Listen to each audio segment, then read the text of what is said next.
শুভেচ্ছা সবাইকে। জি। তবলার ক্লাসে সবাইকে সুস্বাগতম। তবলার বেসিক প্রথমে জানা দরকার যে তবলার এটি বায়া, এটি ডাইনা, এটা তবলা, এটা ডুগি। তো এরকম তবলার যে অঙ্গ সেটার পরিচিতি আগে বেশি জরুরি। তো সেটা আমরা কিভাবে জানব, আমি একদম সুন্দরভাবে দেখাচ্ছি। তবলার অঙ্গ আমরা আগে জেনে নিই। এটা তবলার গা বা খিরণ। আচ্ছা, এটার সুর।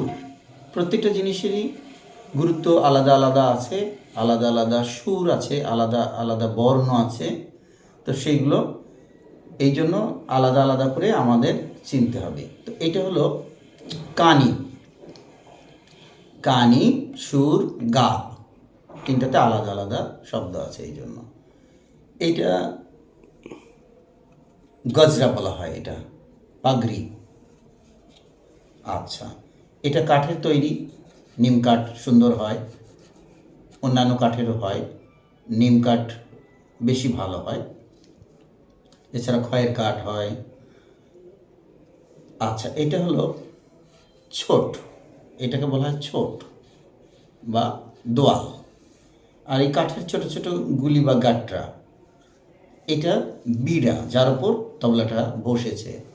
সেই রকম বায়াতেও এরকম আলাদা জায়গা আছে। এটা বড় জন্য একটু ময়দান বলা হয়। এটা গাব, এটা কানি, এটা পাগড়ি। এই বিনুনি দিয়ে বোঝানো হয়েছে যে এই বিনুনির সঙ্গে এই যে দোয়ালগুলো, এই ছোটগুলো, এগুলো সুরকে ধরে রাখে সুন্দরভাবে, সমান করে ধরে রাখে, যে চারদিকে যেন সমান হয়। তো এটাতেও তাই। এটা হলো ঘরের যেমন খুঁটি থাকে, সেই খুঁটির মতো খাম, যেগুলো একটা ঘর যেভাবে দাঁড়িয়ে থাকে, একটা চাল। জি। তো সেই রকম এই জায়গাটা সুরকে ধরে রাখার জন্য এইরকমভাবে একটি তবলাতে 1 2 3 4 5 6 7 8 9 10 11 12 13 14 15 16 এরকম করে 16টি দোয়াল এরকম করে রাখা হয়। 16টির মধ্যে যে মাঝখানে যে ছোট ছোট ছিদ্র, এটা 3টি দেওয়া হয় অথবা 4টি দেওয়া হয়। যদি 3টি দেওয়া হয় 3 16 48টা হয়। আবার যদি 4টি দেওয়া হয় 4 16 64টা এরকম ছিদ্র হয় এই ঘাটগুলো। তো এইভাবে তবলার যে একটা মুখ হয়, সেই মুখটা বাজানো, যে যখন চর্চা করা হয়, চর্চার সময় এরকম বড় মুখের তবলা খুবই ভালো। এ শার্পে অথবা যেমন বিতে অথবা জি শার্প, এই ধরনের স্কেলগুলোতে বাজানো যেতে পারে। তো এখন আমরা তবলার যে পরিচিতি, এটা খুবই জরুরি, এটা মনে রাখতে হবে।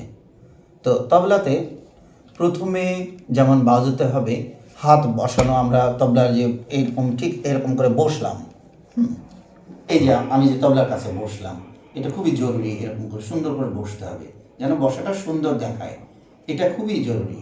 তারপরে স্ট্রোক আনার জন্য এই যে হাত বসালাম আমি এখানে, এই যে, হ্যাঁ, এখন এই হাতটা আনতে হবে কিন্তু, এই যে হাত।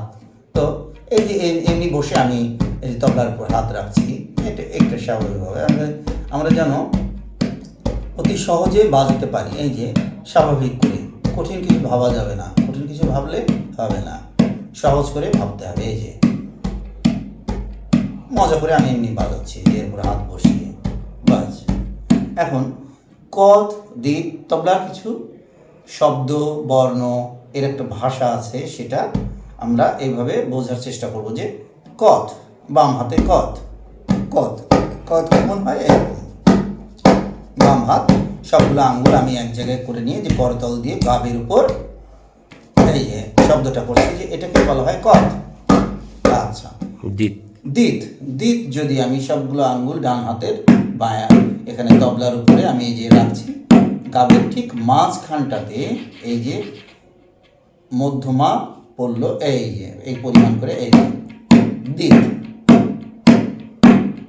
আচ্ছা, কদ দিত, কদ দিত, কদ দিত, কদ দিত, কদ দিত, কদ দিত, কদ দিত, কদ দিত। আচ্ছা, এ হাত উঠবে না, কোন হাত? বাম হাত। বাম হাত, এই যে কদ, বাম হাত এখানে থাকলো, এই যে কদ হুম, দিত, ডান হাত উঠছে এরকম। বাম হাত উঠবে না। কদ দিত, প্রথম ক্লাস কদ যেমন দিত। আমরা এটা হয়ে গেল। হুম। আচ্ছা, ধন্যবাদ সবাইকে।